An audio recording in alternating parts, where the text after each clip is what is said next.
দর্শক, হঠাৎ করে একটা খবর চাঞ্চল্যের সৃষ্টি করেছে। আমরা একাধিক গণমাধ্যমকে খবরটা করতে দেখেছি, আবার পরবর্তীতে খবরটা ডিলিট করতেও দেখেছি। কিন্তু শেষ পর্যন্ত একটি গণমাধ্যমে আমরা দেখেছি, বিডি নিউজ 24, তারা খবরটি করেছে এবং রেখেছে, তারা মুছে দেয়নি। কিন্তু কালের কণ্ঠ, যুগান্তরের মতো গণমাধ্যমকে আমরা খবরটা ডিলিট করে দিতে দেখেছি। এরকম প্রেক্ষাপটে খবরটা আরও বেশি চাঞ্চল্যের সৃষ্টি করেছে যে খবরটা আদতে কতটুকু সত্য, কতটুকু এর মাঝে অসত্য লুকিয়ে রয়েছে। যদি খবরটা সত্যিই গ্রহণযোগ্য হয়, যদি খবরটা 100% সত্য হয়, তাহলে এই খবরটা অনেক বড় একটা বার্তা দিচ্ছে। সেটা হচ্ছে আমাদের সেনাপ্রধান, নানাভাবেই আলোচিত তিনি, জেনারেল ওয়াকার, তিনি ভারত সফরে যাচ্ছেন এবং সেটা এ মাসেই। বাংলাদেশের সেনাপ্রধান ভারত সফরে যাচ্ছেন, এটা একটা বড় ঘটনা। যদি সত্যি হয় তাহলে কি ভারতের সঙ্গে আমাদের যে সম্পর্ক, আমাদের যে দূরত্ব তৈরি হয়েছে, সেখানে বড় কোনো প্রভাব পড়বে? এবং ভারতে আওয়ামী লীগের সভানেত্রী সহ আওয়ামী লীগের নেতারা যে রয়েছেন, তারা পালিয়ে গেছেন ভারতে, সেই যে অবস্থান, সেই অবস্থানকে কেন্দ্র করেও এটা নতুন কোনো বার্তা কিনা, সেটাও ভেবে দেখার স্কোপ আছে বলে অনেকেই মনে করছেন। কি বলতে চাইছে মূলত গণমাধ্যম এবং কেন, কোন কাজে সেনাপ্রধানের ভারত যাওয়ার এই প্রসঙ্গটা সামনে আসলো, সেটা একটু বোঝার চেষ্টা করবো এই ভিডিওতে। থাকবেন পলিটিক্স টিভির নিয়মিত আয়োজনে।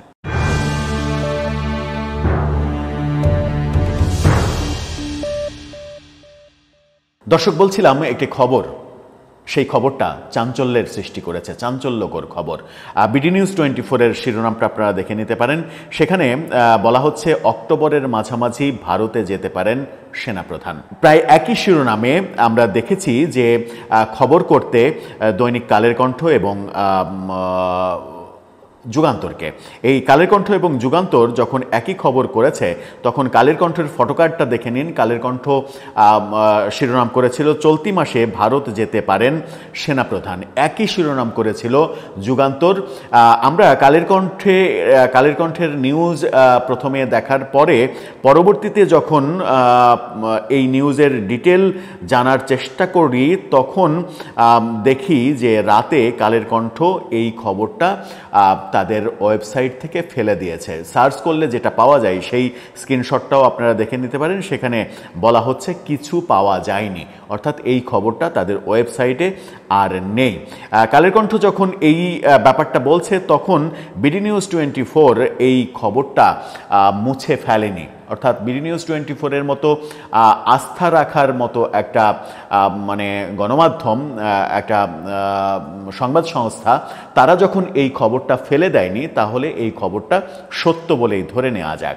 তারা বলছে যে এ মাসেরই মাঝামাঝিতে ভারতে যাচ্ছেন একটা আন্তর্জাতিক সম্মেলনে অংশগ্রহণ করতে আমাদের সেনাপ্রধান জেনারেল ওয়াকার। সেখানে বলা হচ্ছে, সেনাপ্রধান এই সম্মেলনে যোগ দিলে তা হবে 24-এর অভ্যুত্থানে সরকার পরিবর্তনের পরে ভারতে প্রথম উচ্চ পর্যায়ের কোনো সফর। সেই সফর কি বলছে বিডি নিউজ 24? সেখানে বলা হচ্ছে, জাতিসংঘ শান্তি মিশনে সেনা পাঠানো দেশগুলোকে নিয়ে একটি সম্মেলন আয়োজন করতে যাচ্ছে ভারত, যেখানে বাংলাদেশের সেনাপ্রধানেরও যাওয়ার কথা রয়েছে। জাতিসংঘের শান্তি মিশনে বাংলাদেশের ভূমিকা কিন্তু অনেক বড় ভূমিকা। সারা পৃথিবীতে 3 নম্বর দেশ, তৃতীয় সর্বোচ্চ সংখ্যক সদস্য জাতিসংঘ শান্তি মিশনে যায় বাংলাদেশ থেকে। রাজধানীর নয়াদিল্লিতে 14ই অক্টোবর 2 দিনের এই সম্মেলন শুরু হবে বলে ভারতীয় গণমাধ্যম স্টেটমেন্ট সেটা নিশ্চিত করেছে। সেনাপ্রধান এই সম্মেলনে যোগ দিলে তা হবে এই সরকার আসার পরে সবথেকে গুরুত্বপূর্ণ, ভারতের রাষ্ট্রের দিক থেকে সবথেকে গুরুত্বপূর্ণ একটা সফর। এ বিষয়ে জানতে চাইলে বাংলাদেশের আন্তঃবাহিনী জনসংযোগ অর্থাৎ আইএসপিআর থেকে জানানো হয়েছে যে এ বিষয়ে তাদের হাতে এখনো কোনো তথ্য নেই। সেনাপ্রধানের সফরের কোনো সূচি হলে সেটা জানিয়ে দেয়া হবে। অর্থাৎ আইএসপিআর থেকে ব্যাপারটা অস্বীকার করা হয়নি। বিডি নিউজ 24 আইএসপিআরকে প্রশ্ন করলে তারা বলেছে যে এখনো কোনো এ ব্যাপারে আপডেট তথ্য নেই, তবে সেটা হলে জানিয়ে দেয়া হবে। তার মানে আইএসপিআর থেকে অস্বীকার করা হয়নি। অস্বীকার করা হয়নি মানে এর সম্ভাবনা যথেষ্ট প্রবল। স্টেটমেন্ট কি বলছে? স্টেটমেন্ট বলছে সম্মেলনে 30টির বেশি দেশের সামরিক বাহিনীর শীর্ষ নেতৃত্ব এখানে অংশগ্রহণ করবে। 30টি দেশ থেকে আসবে সেনাপ্রধান কিংবা সেনা কর্মকর্তারা। এই সম্মেলনকে একটি অনন্য প্ল্যাটফর্ম হিসেবে মন্তব্য করেছেন ভারতীয় সেনাবাহিনীর উপপ্রধান লেফটেন্যান্ট জেনারেল রাকেশ কাপুর। সম্মেলনের প্রস্তুতিমূলক অনুষ্ঠানে তিনি বলেছেন, জাতিসংঘ সনদের অধীনে বিশ্ব শান্তি রক্ষায় আন্তর্জাতিক সম্প্রদায়ের যে যৌথ দায়িত্ব রয়েছে সেই বিষয়ে সম্মেলনে সেনাবাহিনী ও রাষ্ট্রগুলোর সম্মিলিত অভিজ্ঞতা, প্রজ্ঞা ও প্রতিশ্রুতি একত্রিত হবে। সম্মেলনে বাংলাদেশের পাশাপাশি Algeria, Armenia, Bhutan, Brazil, Burundi, Cambodia, Ivory Coast, Ethiopia, Fiji, France, Ghana, Indonesia, Italy, Kazakhstan, Kenya, Kyrgyzstan, Madagascar, Malaysia, Mongolia, Morocco, Nepal, Nigeria, Sri Lanka, Tanzania, Uganda, Uruguay, Vietnam, Rwanda, সেনেগালের সেনাপ্রধান সহ অনেকেই অংশগ্রহণ করার কথা রয়েছে। সম্মেলনে বিস্তারিত তুলে ধরে রাকেশ কাপুর, ভারতীয় সেনাবাহিনীর উপপ্রধান, তিনি বলেছেন, দুটি পূর্ণাঙ্গ অধিবেশন থাকবে। একটি হবে জাতিসংঘ শান্তিরক্ষা মিশনের টেকসই কার্যক্রমের সক্ষমতা বৃদ্ধি ও প্রয়োজনীয় রসদ সংগ্রহের ব্যাপারে। আরেকটি অধিবেশনে শান্তিরক্ষা কার্যক্রমের প্রযুক্তি ব্যবহারের নানা দিক তুলে ধরা হবে। জাতিসংঘের শান্তিরক্ষা মিশনের হিসাবে বর্তমানে বিভিন্ন দেশের 5,685 জন শান্তিরক্ষী নিয়োজিত রয়েছেন। শান্তিরক্ষী পাঠানোর দিক থেকে বাংলাদেশের অবস্থান এখন তৃতীয়। সবচেয়ে বেশি শান্তিরক্ষী রয়েছে নেপালের 6,039 জন। দ্বিতীয় স্থানে থাকা রুয়ান্ডার শান্তিরক্ষীর সংখ্যা 5,905 জন। বাংলাদেশের অবস্থান সেখানে তৃতীয়। বাংলাদেশ যখন তৃতীয় সর্বোচ্চ সংখ্যক বাহিনীর সদস্যদের শান্তিরক্ষা মিশনে পাঠায়, সেহেতু বাংলাদেশ এই ক্ষেত্রে খুবই ইম্পর্ট্যান্ট একটা দেশ এবং সেই কারণেই বাংলাদেশের সেনাপ্রধান এখানে যোগ দেওয়ার সম্ভাবনা রয়েছে। এখন আসি একটু পারিপার্শ্বিক আলোচনায়। সেই পারিপার্শ্বিক আলোচনায় ভারতীয় কিছু গণমাধ্যম বিগত কয়েকদিন থেকেই একটা খবর দেওয়ার চেষ্টা করছিল। সেটা হচ্ছে যে সাম্প্রতিক মালয়েশিয়াতে একটি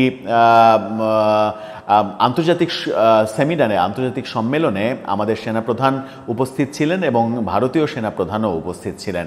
সেখানে নাকি বাংলাদেশের সেনাবাহিনীর সঙ্গে উপেন্দ্র দ্বিবেদীর বৈঠক হয়েছে, অর্থাৎ ভারতীয় সেনাপ্রধানের বৈঠক হয়েছে এবং নানা বিষয়ে রাজনৈতিক সেনা ব্যাপারে, সেনা সহযোগিতা, রাজনৈতিক ব্যাপারে, অনেক কিছু ব্যাপারে তাদের মধ্যে আলোচনা হয়েছে, এরকম দাবি করে আসছিল ভারতীয় সংবাদ মাধ্যমগুলো গত কয়েকদিন থেকে। কিন্তু আমরা সেগুলোকে খুব একটা গুরুত্ব দিইনি, কারণ ভারতীয় সংবাদ মাধ্যম বাংলাদেশের সেনাপ্রধান সম্পর্কে নানা সময় নানা রকমের চটকদার খবর এর আগে দিয়েছে।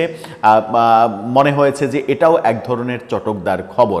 এখন যখন বাংলাদেশের গণমাধ্যম এটাকে গুরুত্বপূর্ণ ভাবছে এবং আইএসপিআর থেকেও ব্যাপারটা অস্বীকার করা হয়নি এবং ভারতে যদি সেনাপ্রধান যান তাহলে একটু বোধহয় কানেক্ট করা যায় যে ভারতীয় সেনাপ্রধানের সঙ্গে তার হয়তো কোনো কথা হয়েছে, বৈঠক না হলেও তার হয়তো কোনো কথা হয়েছে হয়তো। এই যে সরকার আসলো, এই যে অন্তর্বর্তীকালীন সরকার, গত বছরের 5 আগস্ট শেখ হাসিনা সরকারের পতনের পরে এই সরকার আসার পরে বাংলাদেশে সবথেকে বেশি, ইতিহাসের সবথেকে বেশি ভারত বিদ্বেষী অবস্থানটা আমরা দেখেছি।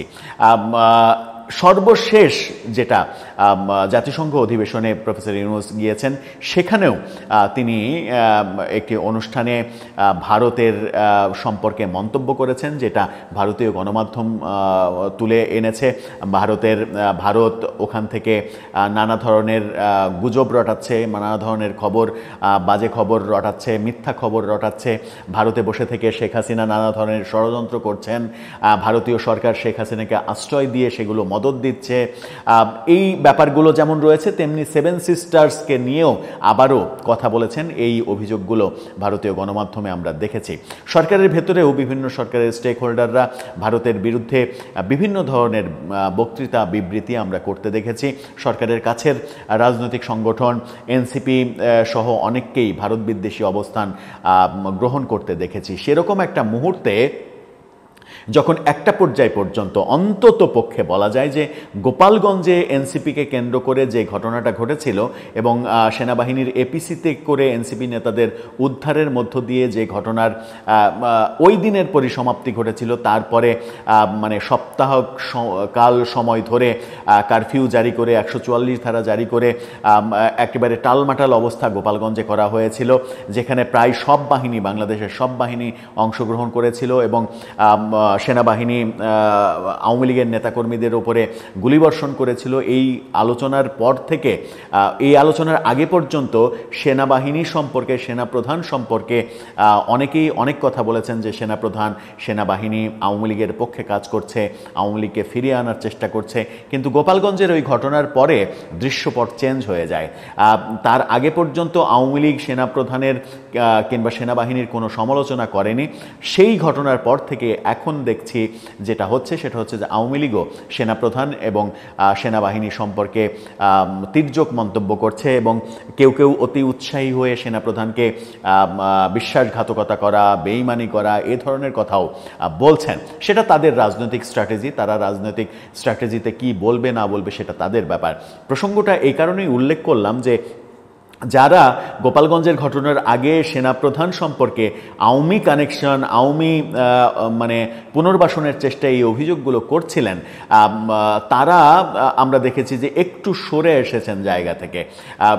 সেই অবস্থানে যদি তারা থাকতেন তাহলে এই সফরটাকে তারা কিভাবে দেখতেন, ভারতে সফর যেখানে শেখ হাসিনা রয়েছেন এবং আওয়ামী লীগের নেতাকর্মীরা রয়েছেন, সেটা নিয়ে একটা প্রচুর গুজব ছড়ানো, প্রচার প্রপাগান্ডা করা যে সেখানে সেনাপ্রধান মানে শেখ হাসিনার সঙ্গে বৈঠক করেন কিনা, আওয়ামী লীগের নেতাদের সঙ্গে দেখা করেন কিনা, কথা বলেন কিনা, এরকম গুজব যে ছড়ে যেত সেটা খুব সহজেই বলা যায়। তবুও যে খুব একটা থামানো যাবে সেটা আমার মনে হয় না। যে দুই পক্ষই এই ঘটনাকে কেন্দ্র করে বিভিন্ন ধরনের চটকদার কথায় মেতে উঠবেন এরকমটা মোটামুটি ধারণা করা যায়। কি হবে সেটা সময়ই বলে দেবে। 14ই অক্টোবর সেই অনুষ্ঠান মানে সম্মেলন শুরু হবে, তার আগের দিনই হয়তো যাবেন কিংবা বেশি কাজ থাকলে আগেও যেতে পারেন। যদি সেনাপ্রধান সত্যিই যান, ব্যাপারটাকে বাংলাদেশের রাজনীতির প্রেক্ষাপটে কিভাবে দেখা হবে কিংবা ভারতের সঙ্গে সম্পর্ক উন্নয়নের ক্ষেত্রে সেনাপ্রধান একটা বড় ভূমিকা রাখতে পারবেন কিনা, সেটাও কিন্তু একটা পজিটিভ আলোচনা হতে পারে। দর্শক, আপনার কি মনে হয় সেনাপ্রধানের এই ভারত সফর, জাতিসংঘের বৈঠকে, জাতিসংঘের বিষয়, জাতিসংঘ শান্তিরক্ষা মিশন বিষয়ক যে সম্মেলন, সেই সম্মেলনে তার উপস্থিতি, এটা কি নতুন কোনো বার্তা দিচ্ছে? আপনার মতামত জানিয়ে লিখতে পারেন আমাদের কমেন্ট বক্সে।